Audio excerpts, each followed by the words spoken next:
So when you think of St. Johns County, Florida, what usually comes to mind, I bet it's historic St. Augustine's, right?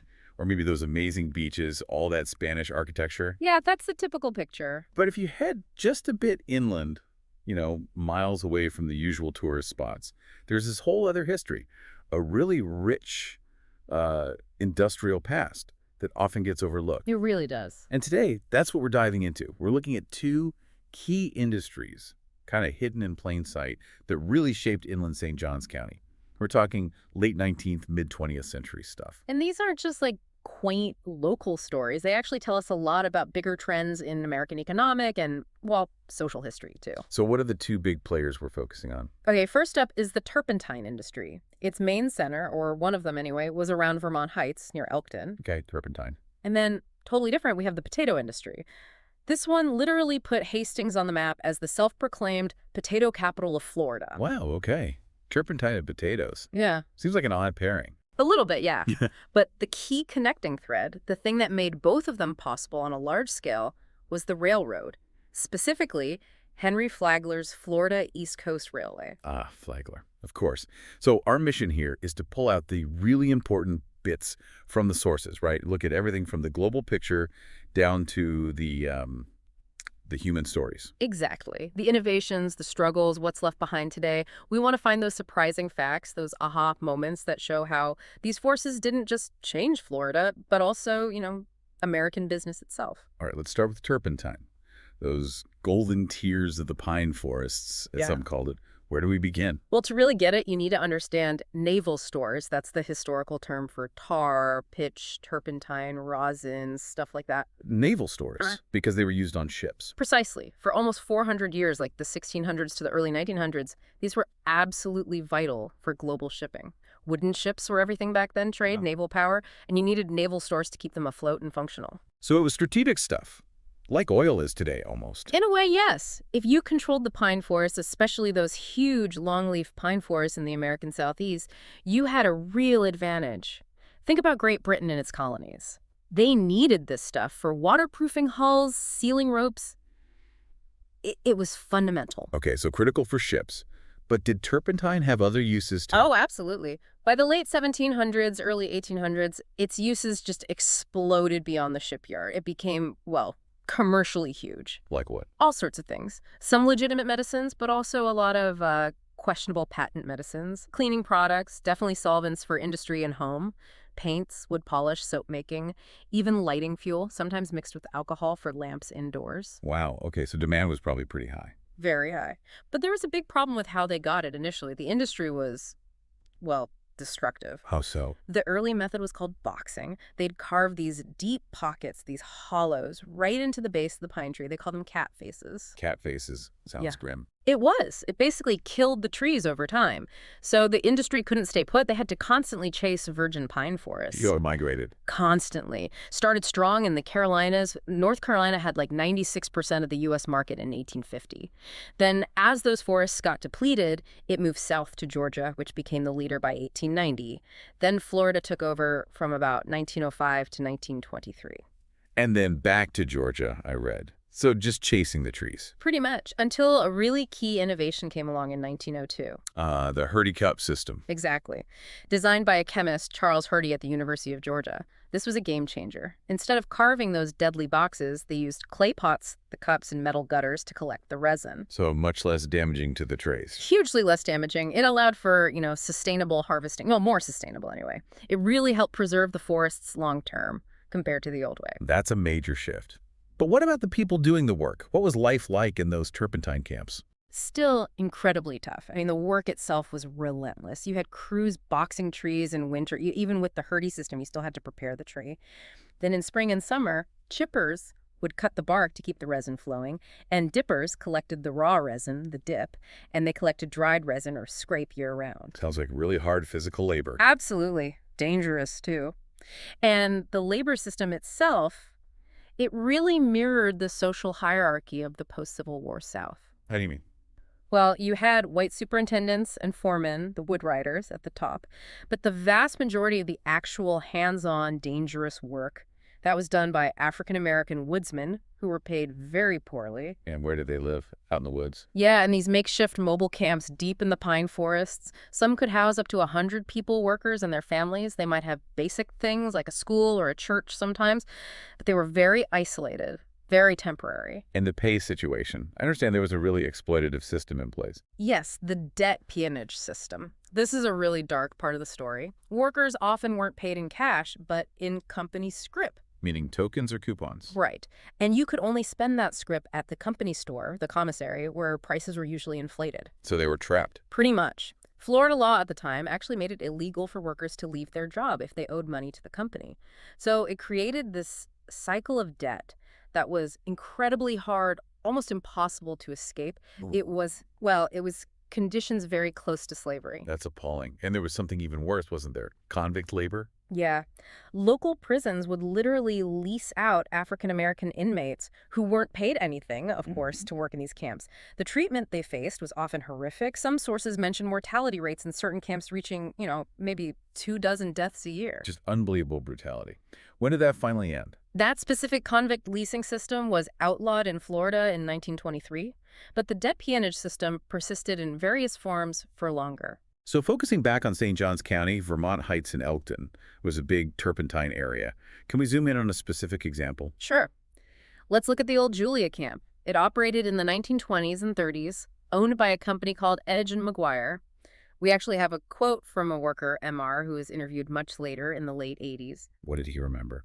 He recalled the company commissary, saying it was really the only store around here to buy groceries.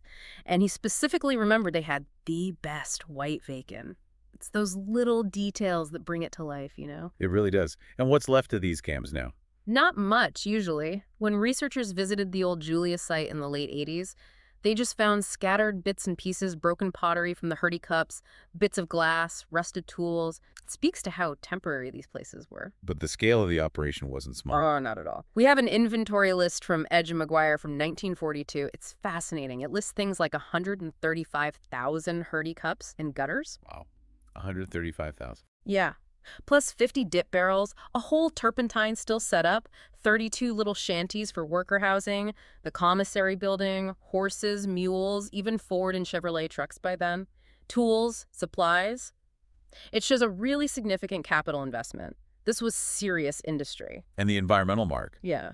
Those cat faces are still visible today. On some of the older longleaf pines, yes, you can still see those distinctive scars. They're like permanent reminders etched onto the landscape. Okay, let's shift gears now from the pine forests to potato fields. Tell us about Hastings and how it became the potato capital. Right. This story starts with a connection to Henry Flagler again, but in a different way. His cousin, Thomas Horace Hastings, arrived around 1890. With a mission from Flagler. Essentially, yes. Flagler needed a reliable, high-quality source of fresh vegetables for his fancy hotels, especially the huge Hotel Ponce de Leon in St. Augustine. Think about feeding all those wealthy tourists year-round. So Hastings was tasked with setting up a supply farm. Exactly. He established Prairie Garden, this big 1,500-acre plantation about 18 miles west of St. Augustine. It had his house, big greenhouses, cabins for the foreman, and about 40 workers. Was it just potatoes from the start? No, actually. Hastings was quite the innovator. He experimented with all sorts of things: cauliflower, cabbage, onions, rice, tomatoes. He even had success growing winter strawberries and cucumbers for the northern markets. So why did potatoes take over? They just proved to be the most successful, the most profitable crop for that specific area. The soil in that part of St. Johns County, the mild winters, plus the location. It was perfect for growing Irish potatoes, especially during the winter when northern areas couldn't. Giving them a big market advantage. A huge advantage, and the community just grew incredibly fast around this. It got named Hastings Station, got a post office in 1891. By 1909, it incorporated as a town with about 340 people. Okay. But then, by 1920, the population jumped to over 760. That's a 91% increase in just 10 years. All fueled by potatoes. Wow. When did it really become the potato capital? Around 1917, potato prices really shot up. That's when it became the undisputed big money crop. People were making good money buying cars, furniture, jewelry. Local businesses thrived. It really built the town. And who were the key players, the farmers, making this happen, the potato barons? Yeah, there were several pioneers. U.J. White, known for bringing in modern machinery, W.H. Irwin, who focused on advanced fertilization. Frank Nix, John T. Dismukes, these guys were applying scientific methods to farming. They weren't just planting spuds, they were building an industry. And the scale was massive. Yeah. You mentioned a train. Yes. By 1900, they had almost 11,000 acres planted just in the Elkton area. And that visual for the 1928 spring crop, imagine a freight train loaded with potatoes stretching for 70 miles. That's how much was coming out of Hastings. Incredible. How did they manage all that? Did the farmers organize? They did. In 1922, they formed the Hastings Potato Growers Association, and by 1927, they had this impressive headquarters building made of stucco. It was a real symbol of their success. What did the association do? It gave them collective power, marketing, setting quality standards, providing technical support, all crucial things when you're dealing with that kind of volume and trying to reach national markets. And the town itself developed a lot of infrastructure to support that. Oh, yeah. Main Street in Hastings had everything you needed.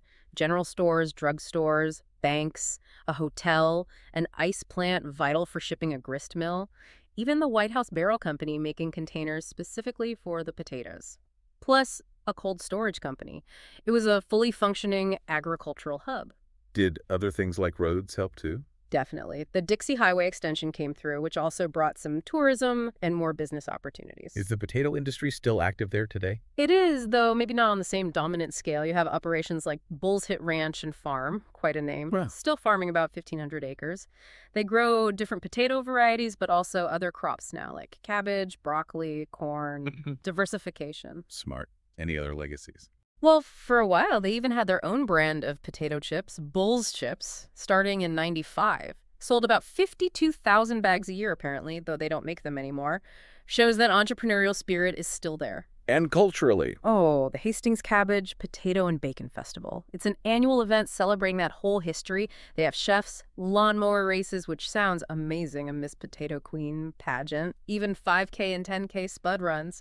It really keeps the heritage alive. Okay, so we've got turpentine camps and potato fields. Let's talk about the engine driving it all, Henry Flagler's railroad. Remind us who Flagler was again. Right, Henry Flagler, co-founder of Standard Oil, incredibly wealthy. He got interested in Florida partly due to personal reasons. His first wife was ill. They visited St. Augustine, but also because he saw a huge business opportunity. He realized the place lacked basic infrastructure, especially transportation. So he started buying railroads. Systematically. He bought his first one, the Jacksonville, St. Augustine, and Halifax River Railway, right at the end of 1885. Then he kept buying and building, extending the line south. By 1889, his Florida East Coast Railway, the FEC, ran from Jacksonville down to Daytona. And this FEC was the absolute lifeline for both turpentine and potatoes. Absolutely critical. It was the only way to get those bulky products, barrels of turpentine, tons of potatoes from these rural inland areas to the big national and even international markets efficiently. It connected the fields and forests to the world. Exactly, and it was designed that way. Think about that depot at Prairie Garden, Hastings Farm. It was part of Flagler's integrated system: grow the produce, ship it on his railroad, serve it in his hotels, sell the rest to the wider market. What kind of specific rail infrastructure did they need? Loading platforms, storage sheds, definitely refrigerated boxcars. Those were essential for shipping potatoes long distances without spoiling. Multiple sidings for loading and unloading. You see pictures from Hastings Station back then, and it's just bustling with trains, freight, people. It was the heart of the operation. And Hastings was right on the main line initially. Yes, that was a huge plus. Before 1925, the main FEC route between Jacksonville and Miami went straight through Hastings. Prime location. You mentioned a place called Spuds. Right. Spuds, or Holy Branch, it was a little community that literally popped up just because of the potato shipping operations happening there. Shows you the power of the railroad to create settlements. But things changed, didn't they? The railroad didn't stay central to Hastings forever. No, unfortunately. A series of changes really hurt Hastings' connection. The first big one was in 1925. What happened? The FEC built a more direct route, a cutoff between St. Augustine and Bunnell further east. This rerouted the main line, bypassing Hastings and turning its section into just a branch line. Service was significantly reduced. Ouch. That must have hurt. Big time. Then, during World War II, they removed the railroad bridge over the St. Johns River near Hastings, calling it a navigational hazard. That cut off its connection west towards Palatka. So it was becoming more isolated. Increasingly so. And then the final blows came later. Interstate 95 opened in 1970, pulling most car and truck traffic away from the older highways that serve towns like Hastings. And the train stopped completely. Eventually, yes. Service on the branch line was abandoned in stages. Early 1980s for the section towards East Palatka, and by 1988, the line connecting Hastings back towards Tucoy Junction near the main line was gone too. So the very thing that built the town was gone. As the source material puts it, the connection that originally built Hastings was no more. It's a stark illustration of infrastructure dependency. And you can see the impact in the population numbers, right? Clearly. Hastings peaked around 1,035 people in 1940. By 2014, it was down to 620. That's a 40% drop, closely mirroring the decline and loss of that rail infrastructure. Is there anything left to commemorate the railroad's role? There is. They have Railroad Park in Hastings now. It has themed playground equipment, picnic spots, and signs explaining the railway's history. A nice way to remember that vital past, even without the tracks. Okay, let's try to pull this all together now. What are the lasting marks, the legacies of these two very different industries in St. Johns County? Well, one of the most striking things is the contrast in the labor systems and the communities they created. Go on. Turpentine with its debt peonage, the company's store system, the brutal convict leasing. It really represented some of the most exploitative aspects of labor in the post-Reconstruction South. It created these very temporary, unstable camps marked by poverty and, frankly, a lack of freedom. Whereas the potato industry? While certainly not perfect, there was still segregation, economic inequality. It generally offered better wages, paid in cash, which made a huge difference. It fostered more stable communities, family farms, and avenues for advancement, especially through things like the Potato Growers Association. So Hastings developed into a real town. Exactly, with stores, banks, schools, churches, a much more permanent, rooted community compared to the transient nature of the turpentine camps. What about the broader economic impact? Did these industries create other jobs? Oh yeah, definitely. Think about the ripple effects. Demand for transportation, obviously, but also specialized equipment barrels, tools, farming machinery, processing facilities like ice plants and cold storage, financial services, banks. The economic benefits spread well beyond just the farmers or the woodsmen. And environmentally? We touched on the cat faces. Right. Turpentine's footprint was pretty harsh. Those scars on the trees killed by the early methods, potential chemical pollution near the stills, and just general habitat disruption from logging and camp activities. And potato farming, less severe. Generally less severe in terms of killing trees, but it still had impacts. Large-scale agriculture changes soil chemistry, requires significant drainage systems, and means converting natural habitats into farmland. But arguably, that land use proved more adaptable over the long term, especially with modern farming techniques. We also saw how Hastings adapted after the railroad decline. Yes, that shows resilience. Diversifying crops, like at Bull's Hit Ranch, trying value-added products like the chips, using their history for tourism with the festival, evolving into more of a regional packing and shipping center for various produce. They didn't just disappear when the train stopped. And the old turpentine areas? What happened there? Many just reverted back to forests, though maybe different types of trees came back. Some areas, like Vermont Heights itself, eventually saw residential development decades later. And specific sites, like Old Julia, are now valued for their archaeological and historical information. So what are the big takeaways, the enduring lessons from these stories? There are quite a few, I think. One is definitely the critical role of transportation infrastructure. The railroad built these industries, and its decline significantly impacted them. That's still relevant today when we talk about highways, internet access, things like that. Makes sense. Yeah. What else? The value of economic diversity versus relying too heavily on just one thing. The importance of thinking about environmental sustainability when you're using natural resources, and maybe especially the power of community organization, like that Potato Growers Association, in building collective strength and resilience. It really is a fascinating comparison. It is. Two industries, side by side in the same county, but with such different methods, different social structures, different long-term outcomes, yet both profoundly shaped by the land, the available labor, and absolutely fundamentally by that railroad connection. So, wrapping up our deep dive today, these hidden industries, turpentine and potatoes, they tell a really complex story. They really do. It's about big vision, technology changing things, but also about human exploitation, how communities get built, and the marks we leave on the environment. It's a story that played out across so much of America. And it's not just history locked in the past, is it? Not at all. These are vital stories for understanding how places get transformed by economic shifts, how we value labor or how we don't, and how choices about infrastructure and resources echo down through the years. You can literally still see the physical remnants today in the landscape, in town names, even in those festivals. So maybe a final thought for you listening. Mm. As you go about your day, maybe traveling through familiar places, take a moment. Think about what hidden industries might be part of that area's past. What forgotten stories might be just beneath the surface, still shaping the communities and the opportunities around you right now.